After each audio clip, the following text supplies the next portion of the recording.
Hello everyone. हमने अभी तक जो पिछले लेक्चर में देखा कोसेट्स और लेग्रांज थ्योरम्स के बारे में, और फिर उसके बाद में हम आए और उसके बाद में और भी चीजें देखी, जैसे कि डायरेक्ट प्रोडक्ट देखा। ठीक है। अब जो है वो हम नॉर्मल सब ग्रुप देखेंगे। ठीक है, नॉर्मल सब group of factor groups. Normal सब ग्रुप मैं आपको समझा दूं। फैक्टर ग्रुप जो है उसको एक्चुअली में एक नाम बोलते हैं, वो है क्वोशिएंट ग्रुप। ठीक है, क्वोशिएंट ग्रुप भी बोला जाता है। तो अब कैसे है ना कि देखो, ये जो कोट है ना, इसके वजह से मैंने आप लोगों को पढ़ाना स्टार्ट किया। पहली बात तो ये जो कोट है इसकी वजह से गैलियोस ने जो है वो रिकॉग्नाइज किया था कि कैसे सब ग्रुप्स को जो है, और सब ग्रुप्स के अंदर जो लेफ्ट एंड राइट कोसेट्स जो होते हैं वो कैसे डिस्ट्रीब्यूट रहते हैं वन अनदर से। ठीक है। और एक्चुअली में मैथमेटिक्स के अंदर जो मेन चीज है, जब आप मैथमेटिक्स के अंदर रिसर्च करते हो, प्योर मैथमेटिक्स आजकल, तो प्योर मैथमेटिक्स में एक चीज बहुत ही ज्यादा इंपॉर्टेंट होती है रिसर्च करते टाइम, कि हमको मालूम रहना चाहिए कि हम एक्चुअली में कौन से गोल के पीछे भाग रहे हैं। समझ रहे? कि मतलब भागने को तो मैं भी भाग जाऊंगा, मैं बोलूंगा कि हाँ भाई 85 नंबर है, तो हाँ ठीक है, क्या करूँ उसको समझ रहे? इस टाइप। तो एक गोल रहना चाहिए, हाँ भाई मेरे को ये चीज मालूम रहना चाहिए। इससे फिर बाद में क्या होता है कि जॉब में भी मोर देन हाफ डन, कि आपका जो जॉब है वो पहले ही आधे से ज्यादा हो चुका है। एक बार आपको मालूम पड़ गया कि आपको क्या बनाना है। ठीक। तो हम बढ़ते आगे नॉर्मल सब ग्रुप के। नॉर्मल सब ग्रुप के आगे बढ़ने से पहले मैं आपको बता देता हूँ, नॉर्मल सब ग्रुप कुछ नहीं, बस कैसे है कि हम एक ग्रुप लेते हैं, बड़ा ग्रुप लेते हैं,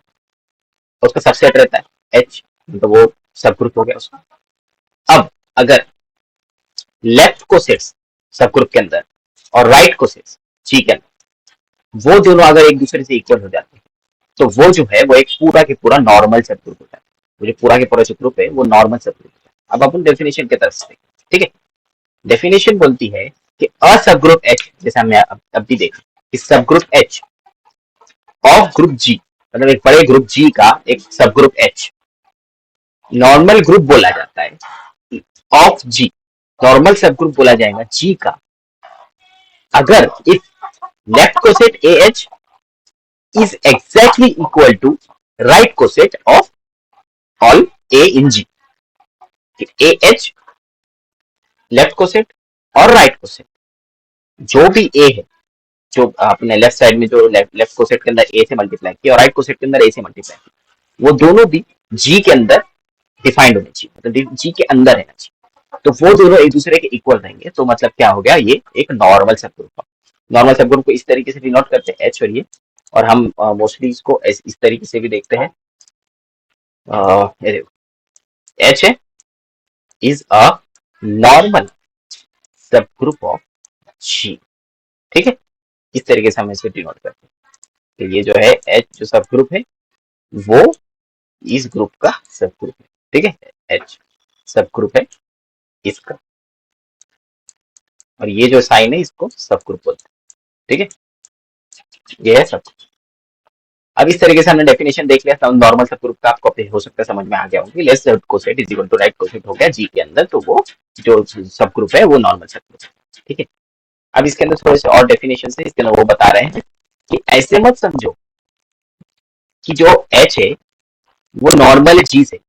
मतलब एक नॉर्मलाइजेशन भी रहता है ना मैथमेटिक्स में, तो नॉर्मलाइजेशन की बात नहीं हो रही है। इसके अंदर ऐसा बताया जा रहा है कि नॉर्मली एक चीज मैं आपको बता देता हूँ। ठीक है, एक चीज बताता हूँ कैसे है ना, ये जो चीजें हो रही है ना, ये ऐसे कैसे कि सब ग्रुप, नॉर्मल सब ग्रुप जो है वो नॉर्मलाइजेशन से इसको कंफ्यूजन मत करो कि एक ये बड़ा ग्रुप है जी। ठीक है, ये जी, इसके अंदर एक छोटा ग्रुप है वो है एच। ठीक है, ये है एच। अब इसके अंदर एक ए है, इसके अंदर एक है। अब ये जो है इसको, ये ए इस ए को डिवाइड कर देंगे, तो वो क्या हो गया, एक नॉर्मल सब ग्रुप हो गया। वही बता रहे हैं आप कि कैसे, कि there exist H H dash and H dash is H such that A H is equal to H dash A. तो एच डैश इसका एच का कंपोनेंट है, एच डैश डैश एच का कंपोनेंट है, मतलब अंदर एच के अंदर। ठीक है, सब ग्रुप। अब ये सब तो एकदम नॉर्मल बात हो गई कि हाँ भाई नॉर्मल सब ग्रुप क्या होता है, नॉर्मल सब ग्रुप कैसे डिफाइन करते हैं, और कैसे हमको कंफ्यूज नहीं करना है इसको नॉर्मलाइजेशन से, और उसको कैसे हमेशा याद रखना है कि जो एच है वो सब ग्रुप है जी का, और जब लेफ्ट कोसेट और राइट कोसेट एक दूसरे से इक्वल हो जाएंगे तब वो नॉर्मल सब ग्रुप हो जाएंगे। ठीक है, इस तरीके से। तो ये हो गया नॉर्मल सब ग्रुप की बात। अब इसके अंदर अपन और एक क्वेश्चन ग्रुप देखें, ठीक है, वो फैक्टर ग्रुप भी बोला जाता है, ठीक है। तो फैक्टर ग्रुप्स किस तरीके से देखे जाए, देखो फैक्टर ग्रुप्स के अंदर वो क्या बोल रहा है कि अगर, देखिए यहाँ पे लिखा है कि अगर सब ग्रुप है, सब ग्रुप एच जो है जी का नॉर्मल है, तो उसके जो सेट ऑफ लेफ्ट कोसेट्स और राइट कोसेट्स जो रहेंगे वो इटसेल्फ ग्रुप हो जाएंगे, बराबर। लेफ्ट कोसेट और राइट कोसेट भी सेट्स होते हैं और वो खुद एक ग्रुप हो जाएंगे, तब उसको क्या बोलेंगे, फैक्टर ग्रुप बोलेंगे। और तब वो चीज को हम क्वोशिएंट ग्रुप भी बोल सकते हैं। क्वोशिएंट मतलब क्या, कि डिवाइड करना, यहाँ मैं ऊपर जी है नीचे एच है, एच जो है डिवाइड करा जी को, ठीक है, डिवाइजर टाइप, ठीक है ऐसे। तो कोसेट्स की मदद से ही गैलियोस नाम का मैथमेटिशियन था, उसने ये बताया कि कोसेट्स की मदद से हम जो है वो डिवाइजर ढूंढ सकते हैं, ठीक, ग्रुप्स के, क्योंकि ग्रुप्स को समझना बहुत ही ज्यादा हार्ड है, ठीक है। ग्रुप्स के अंदर किस चीज से हो रही है चीजें और कैसे सिमेट्रीज बन रही है और कैसे ग्रुप होने जाते हैं, और अलग अलग तरीके के ग्रुप्स होते हैं, क्वेश्चन ग्रुप्स, ये फैक्टर ग्रुप्स, और उसको क्या क्या नाम दिया जाता है, ठीक है। तो उस सबके अलग अलग चीजें देखे है ना आपने भी, कि कैसे कोसेट्स को कोसेट्स बोल रहे हैं, परम्यूटेशन ग्रुप को परम्यूटेशन ग्रुप बोल रहे हैं, साइक्लिक ग्रुप को साइक्लिक ग्रुप बोल रहे हैं, और बाद में इन सबको मर्ज करके एक अपन प्योर मैथमेटिक्स पूरे अच्छे से सीख लें, ठीक है। ये होता है यहाँ पे फैक्टर अपना खत्म, क्वेश्चन ग्रुप्स का तो खत्म हो गया, और यहाँ पे हमने सीखा कि कैसे नॉर्मल सब ग्रुप बनता है, ठीक है, नॉर्मल सब ग्रुप बनता है। अब नॉर्मल सब ग्रुप के ये कुछ थ्योरम्स है कि फैक्टर ग्रुप्स को अपन मालूम कर रहे हैं कि अगर जी एक ग्रुप है और एच जो है उसका नॉर्मल सब ग्रुप है, तो दो जो सेट होगा, जैसे कि हमने अभी बताया कि जी डिवाइड करेगा एच को, तो वो क्वेश्चन ग्रुप होगा, क्वेश्चन मतलब जी डिवाइड कर रहा है एच को, ठीक है, एच डिवाइड कर रहा है जी को, ठीक है। तो जो लेफ्ट कोसेट है ए एच, जो जी का एलिमेंट है ए, वो जो इस वो ग्रुप बन जाएगा, is a group under operation A H B H and A D H. मतलब वो जैसे हमने पिछली बार देखा था कि ए एच था और फिर इनवर्स था, तो उसको कैसे हम बता रहे थे, वैसे ही, ठीक है। तो बाद में ये हमने इसको प्रूफ किया कि कैसे हमने जी जी एच लिया, जो कि एच डिवाइड करे जी को, जैसे हमने बताया कि सब ग्रुप है तो डिवाइड करेगा, तो उसको हमने डायरेक्ट प्रोडक्ट किया और एक जी एच से, तो वो एक फंक्शन बनता है। और जब फंक्शन बनता है उसके सब कुछ एलिमेंट्स ले लेंगे हम जी से, और कुछ एलिमेंट्स ले लेंगे हम एच से, और बाद में उसको दिखाएंगे कि अगर कैसे लेफ्ट सब ग्रुप उसका सबका इक्वल आ रहा है, तो अगर मैं राइट से भी राइट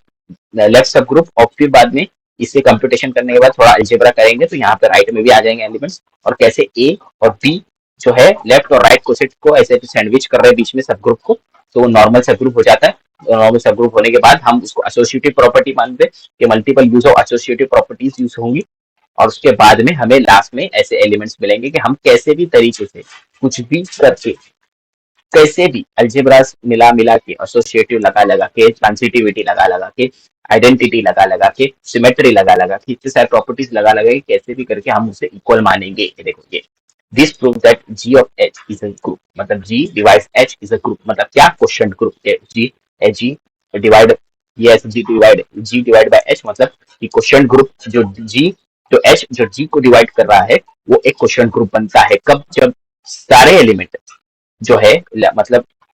जो हमने जी के लिए वो एच के एलिमेंट्स के अंदर एसोसिएट भी हो रहे, प्रॉपर्टी भी हो रही, सिमेट्री भी हो रही, हर चीज हो रही है, तो वो जब सब एक साथ मिल जाएंगे, मिलने के बाद में वो जो ग्रुप बनता है, मतलब कि अगर ये सब चीजें सेटिस्फाई हो रही है कि वो एसोसिएटिव भी हो रहा है वो, और कोई भी एलिमेंट में किधर भी लेके जा रहा हो तो वो एक दूसरे से इक्वल हो जाते हैं, जैसे कि ये हमने किस तरीके से इसको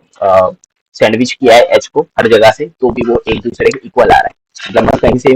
मल्टीप्लाई कर रहा हूँ तो वो इक्वल आ रहा है। इसका मतलब क्या हुआ कि जो एच जो अपना नॉर्मल सब ग्रुप था, ग्रुप के अंदर जो नॉर्मल सब ग्रुप था एच,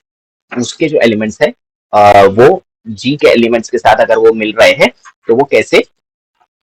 वो बनाते हैं एक क्वेश्चन ग्रुप, ठीक है। तो यहाँ पे क्वेश्चन ग्रुप का भी कंसेप्ट समझ में आ गया होगा आपसे, क्वेश्चन ग्रुप्स कैसे बनते हैं, कैसे एलिमेंट्स लेते हैं हम जी से, एक समरी दे देता हूँ, ठीक है। नॉर्मल सब ग्रुप किसे कहा जाता है, नॉर्मल सब ग्रुप उसे कहा जाता है जो लेफ्ट को सेट और राइट को सेट जब इक्वल आ जाएंगे तो वो नॉर्मल सब ग्रुप हो जाता है, ठीक है। अब नॉर्मल सब ग्रुप तो बन गया, अब नॉर्मल सब ग्रुप के अंदर अगर मैं जी के एलिमेंट्स लेके आऊँ, जी का नॉर्मल सब ग्रुप कौन सा, एच है, अब जी के एलिमेंट्स अगर मैं एच में लेके आऊँ, मतलब ऐसे देखो यहाँ पे जी के बी है, ये बी के एलिमेंट्स को अगर मैं एच में लेके आऊँ, तो यहाँ पे जो भी मैं ऑपरेशन परफॉर्म कर रहा हूँ समझो मैं यहाँ पे एसोसिएटिव कर रहा हूँ, ठीक है, एसोसिएटिव कर रहा हूँ,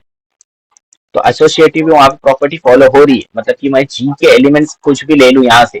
ठीक है, ये सब मैं ले लूँ इधर से, और इसके अंदर इसको मल्टीप्लाई करूँ, इसको होने के बाद में, तो वो सब जो है वो डिवाइड कर रहे जी को, डिवाइड कर रहे जी को, एच एच से अगर वो मल्टीप्लाई हो रहे तो वो बाद में डिवाइड कर रहे जी को, तो जो है वो ग्रुप क्वेश्चन ग्रुप माना जाता है, ठीक है, जैसे कि यहाँ पे दिया गया है कि G of H is a group,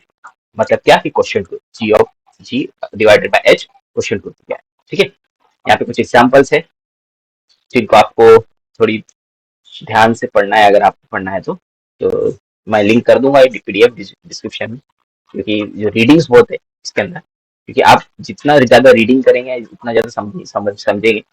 तो मैं अगर आपको सब कुछ बता दूंगा, मतलब मैं तो यहाँ पे सिर्फ कंसेप्ट बताने के लिए बैठा हूँ, क्योंकि मेरे को ऐसा लगता है कि मतलब जो टीचर्स है वो एक्चुअली में बस एबीसीडी कर रहे हैं, और वो एक्चुअली में समझा नहीं पा रहे कि एक्चुअली में हो क्या रहा है, ये क्या है कि जो सब ग्रुप वगैरह का जो टॉपिक है वो बहुत ही ज्यादा हार्ड है। अब यहाँ पे इनर प्रोडक्ट है, इनर प्रोडक्ट भी अपन ने जो एक्सटर्नल प्रोडक्ट देखा था उसके ना कैसा होता था कि जो पहला वाला एलिमेंट है दूसरा एलिमेंट के साथ होता था, तो इनर प्रोडक्ट का डेफिनेशन क्या बोलता है कि G is the inner direct product of H, अगर जी इनर डायरेक्ट प्रोडक्ट बनेगा एच का और के का, तो हम कैसे लिखेंगे G is equal to H direct product of K, मतलब क्या कि हम एक्सटर्नल डायरेक्ट प्रोडक्ट नहीं करें, एक्सटर्नल मतलब हम जी1 लेते थे, जी2 लेते थे, जी3 लेते थे, जी4 लेते थे, अब इनर डायरेक्ट प्रोडक्ट में हम ऐसा नहीं कर रहे, हम जी ही ले रहे, अब जी के अंदर जो सब ग्रुप है एच और जो सब ग्रुप है के, वो दोनों का डायरेक्ट प्रोडक्ट ले रहे, तो नॉर्मल सब ग्रुप्स ऑफ जी, एच और के नॉर्मल सब ग्रुप से या जी के अंदर के, तो उनको हम मल्टीप्लाई कर सकते हैं, उसका इंटरसेक्शन जो आ रहा है वो एम्प्टी सेट आ रहा है, बस इतना ही है इनर प्रोडक्ट में, इसलिए हमने ज्यादा उस पर ध्यान नहीं दिया, ठीक है, इनर प्रोडक्ट यही बोलता है,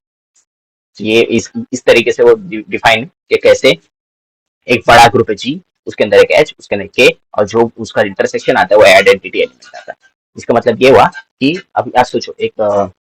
कैसे कि एक बड़ा ग्रुप है, अभी आप इमेजिन किए यहाँ एक बड़े ग्राउंड में है, वहाँ पे दो पिचेस है क्रिकेट के दो पिचेस है, क्रिकेट के दो पिचेस के अंदर जो कॉमन एलिमेंट है वो है आइडेंटिटी, मतलब क्या कि जो एक बंदा जो ऑलराउंडर खेलता है वो है अपना आइडेंटिटी, वो यहाँ पे भी जाएगा तो भी खेल सकेगा, वो यहाँ जाएगा तो भी खेल सकेगा, मतलब क्या कि वो जो एक अपना ऑलराउंडर बंदा है क्रिकेट मैचेस, जो ए में भी खेल सकता है बी में भी खेल सकता है, वो अपना क्या हो गया एक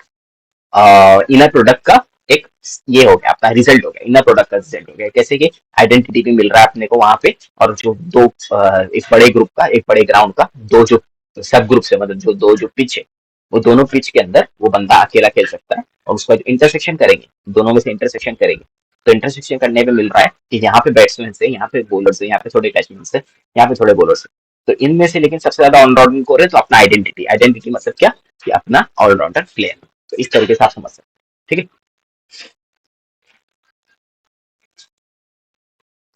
ठीक है, तो यही है, बाकी आप थोड़ी रीडिंग कर लीजिए, आपको समझ में आ जाएगा सब, ठीक है, चलो फिर नेक्स्ट लेक्चर में मिलते हैं, और नेक्स्ट लेक्चर में हम करेंगे, लेट्स सी,